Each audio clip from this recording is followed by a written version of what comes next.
Ako si Donna, nakatira sa isang kuweba sa tabi ng ilog.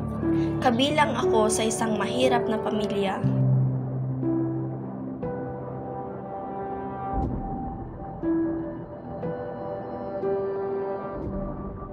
Sa kagustuhan kong tumulong sa aking magulang, dumiskarte ako. Nangunguha ako ng puso ng saging at ginagawa kong okoy para maibenta at magkapera.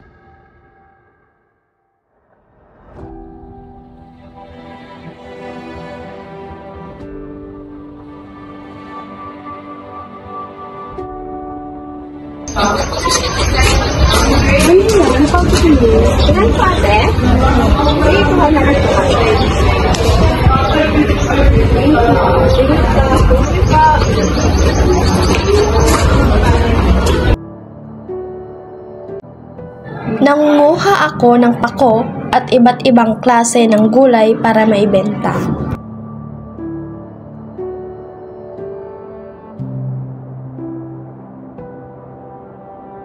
May mga taong nagsasabing, ba't di pa tumigil ang taong itong mag-aral, wala namang kapera-pera? Sa kabila ng mahirap na buhay, hindi ako sumuko at ipinagpatuloy ko ang aking pag-aaral.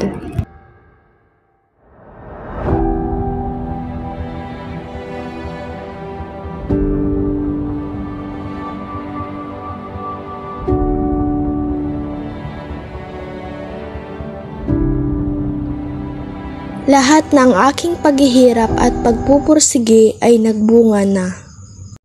Ang dating naninirahan sa kuweba noon, isa ng branch manager ngayon.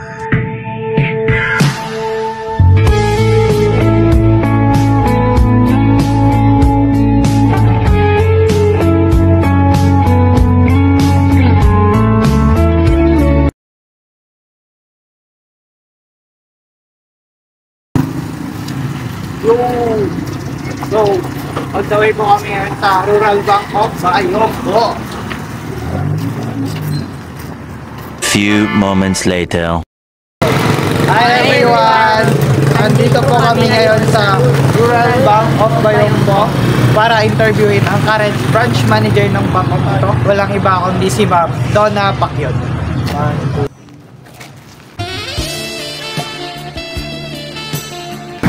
Hi everyone! Good afternoon! Good afternoon, ma'am. Andito po kami ngayon para magtanong ng mga inatas. Pwede niyo po bang pakilala sa akin? Okay, so I am Donna Joaquin Pacquiao, 24 years old from Purok Siete, Libanan, San Pedro, Manila. Ma'am, nang nag-aaral ka po, saan ka po graduate ng elementary high school sa college? Okay, so first, graduate ako ng elementary hanggang high school sa Divisoria Sur Integrated School year 2015.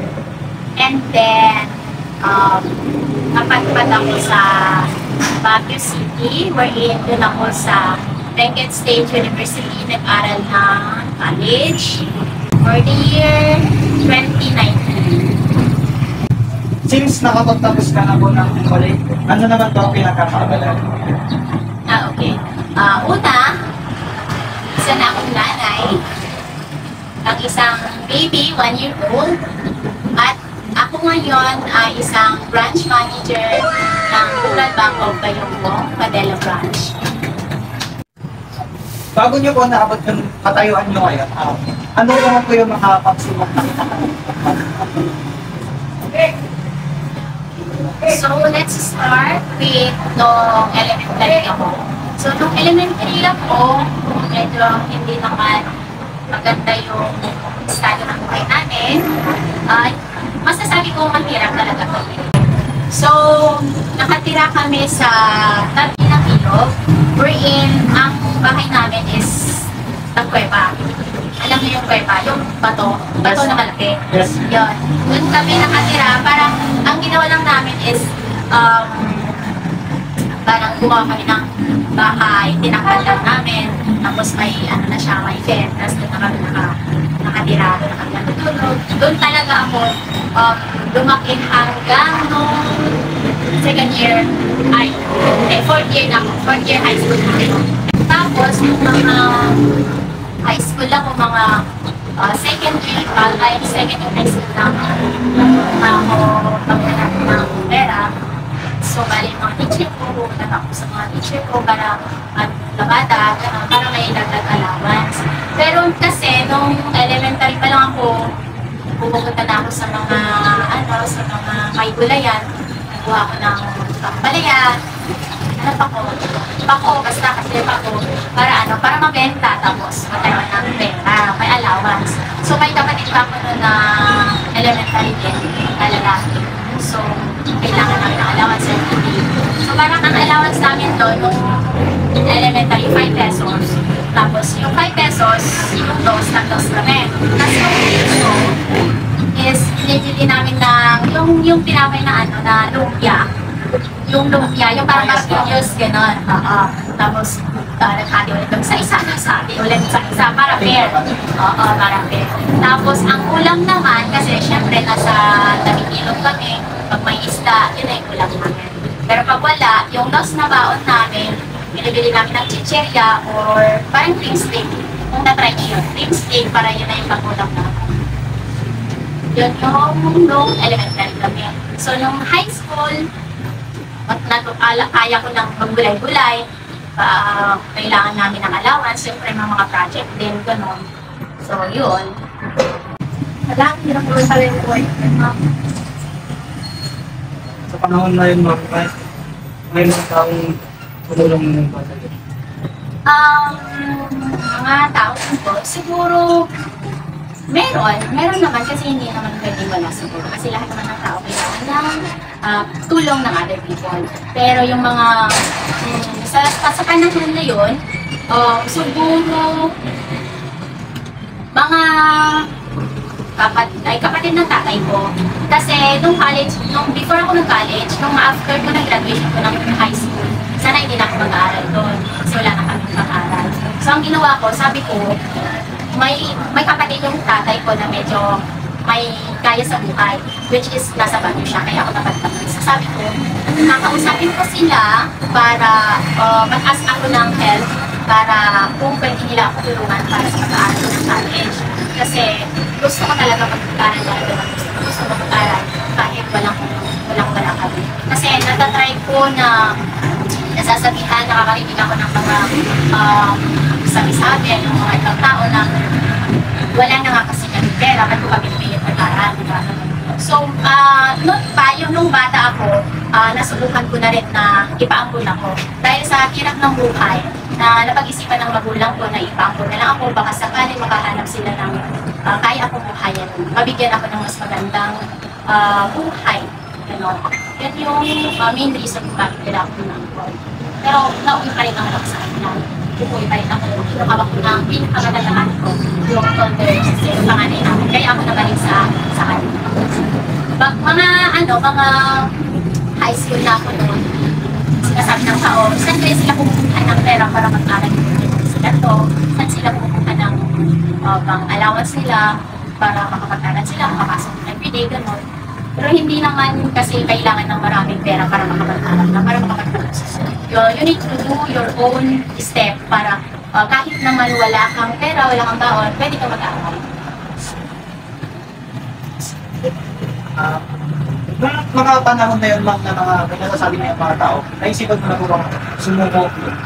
Hindi.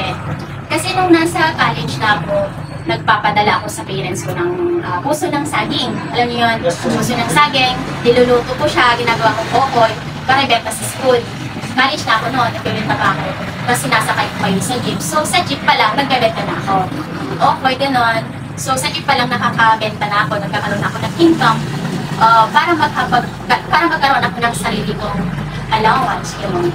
So, nung college na ako, na-try ko din naging student worker. Working student din ako. Pumasok ako sa isang Chinese wagwagan. Nung amo ko Chinese and yung asawa niya Europe. So, after ko ng school, diretso ako sa pwesto, nag-edit na kami. Tapos pag-una, mga 10 na gano'n, pag-uwi sa bahay, mag-prepare ng pagkain, katapos kumain, gawa ulit, trabaho ulit.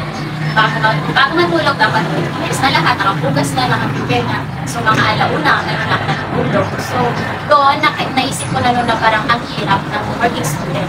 So, ang ginawa ko, mas sa school, nag-apply ako na scholarship. Pumasok ako sa isang club, dramatics club, wherein pwede kang maging 100% scholar or 75. Sa 75 lang ako kasi hindi naman ganun kataas yung average ko. 75, every hamon, ganun, may acting-actingan. Kasi sa scholar na yun, nakikikontest kami noon. Punta kami sa Vizcaya, nanalo kami noon doon. Street dancing yun. First Anan Festival yun. Nanalo kami doon. Ang ngayon na naabot mo na po ng mga ramay nakakagano mo sa years, gaano po masaya maka-survive sa pag-aaral? Masaya. Sobrang saya. Kasi, nung time na walang-wala talaga kami, nakikita ko yung hirap ng mga magulang ko, ng mga kapatid ko, yung sitwasyon ba na sa mo yung kaldero, makikita mo kamote, makikita mo saging, gano'n. O, minsan, noon, nung bata pa ako, hindi every day or every meal, every meal, rice yung magain namin. More on, kamote, tuter, nasjay. Ganun yung mga kakain namin doon. Kaya sabi ko noon, pag-ulit ko, parang maiiyak na lang ako na ganito na naman yung pagkain. Pero, hindi ako nag-isip na nag-give up kasi alam ko naman na nagtatry yung parents ko para ibigay yung responsibilidad nila sa akin. So, never talaga ako nag-give up hanggang nasa nakapagtapos ako. So, parang hindi maging inspiration para Oo. Kasi minsan, mismong kamag-anak mo din, may nasasabi ganun. Parang, wala na kasi sila, pinipili ko mag-aral.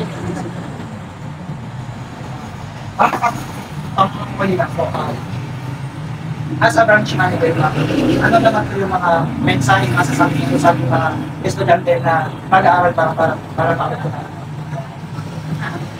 So first, ako na po masasabi is, wag nyo iisipin na mahirap mag-aral. Kasi minsan, kahit may pera ka, pag inisip mo na ang hirap naman pala mag-aral or ang hirap mag-aral, first, isipin mo na may gusto kang pagbubuhan. Isipin mo na in the end of the day, gusto mong maging ganito ako, gusto kong magkaroon ako ng ganito in the future. Then, second, wag mong isipin na kung anong pa ngayon, doon ka na until what your present situation today is not your final destination. Yes. Your current situation today is not your final destination. Kung anong sitwasyon mo ngayon, anong estado mo ngayon is hindi yun panghabang buhay. Kasi kung ngayon estudyante ka na naghihirapan ka, wag mong isipin na mahirap. Isipin mo na may pangarap ka. Para ma-motivate mo yung sarili mo na kahit mahirap ngayon, kakayanin ko. Para in the future, hindi ulit mo maghihirap. Thank you, ma'am. Ang huling katanungan na. Thank you. Thank you so much.